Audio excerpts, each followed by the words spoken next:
Welcome back everyone to the final episode of Half-Life Opposing Force. In this episode, similarly to what we did on Half-Life, this episode is just gonna be the final boss and we are going to gear up.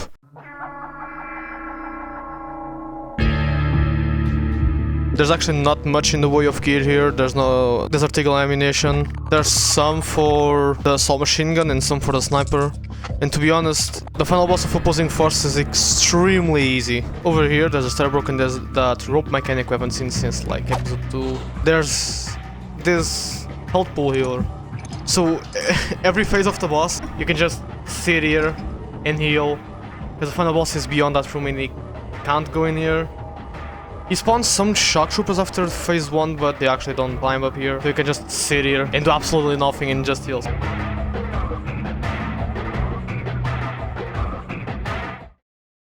It takes a while for him to spawn because you have this like glowing animation and all. Like this is some Zelda boss.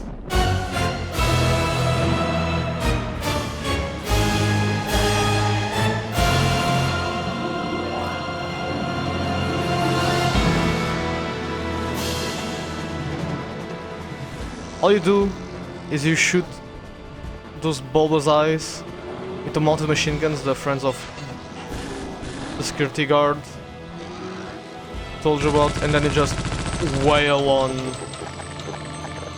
his open spots for some damage. And he closes and he does like this breath attack, which you can just, again, just stand here and avoid. Spawn the shock trooper I mentioned. But it's just like one shock trooper.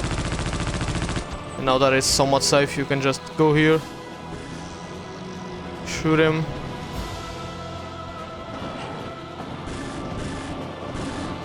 and do that all over again. He'll break down this spot. Doesn't actually really matter, to be honest.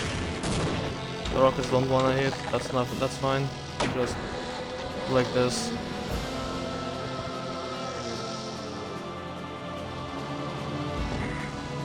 Man, I don't like the ropes are like nice, but they're so janky.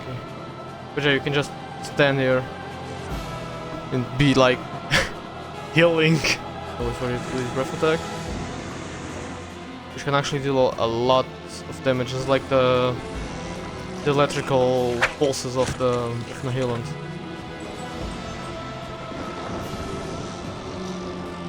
Just brings down some rocks from the ceiling, but it's like no point in this honestly.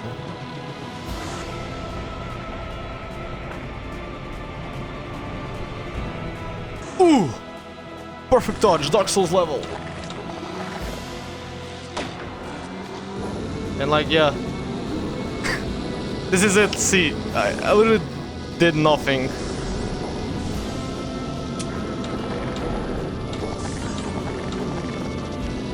It's not like Nahilant where it's kinda stressful and hard. It's just pretty easy, you can just choose it like that. It's kinda underwhelming.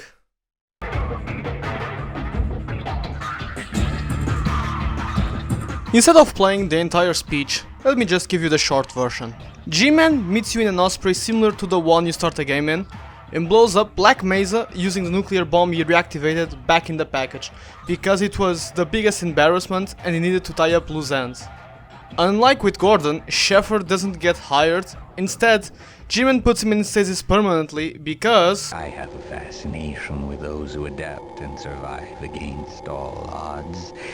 They rather remind me of myself. And this is the last time Shepard is talked about in the franchise.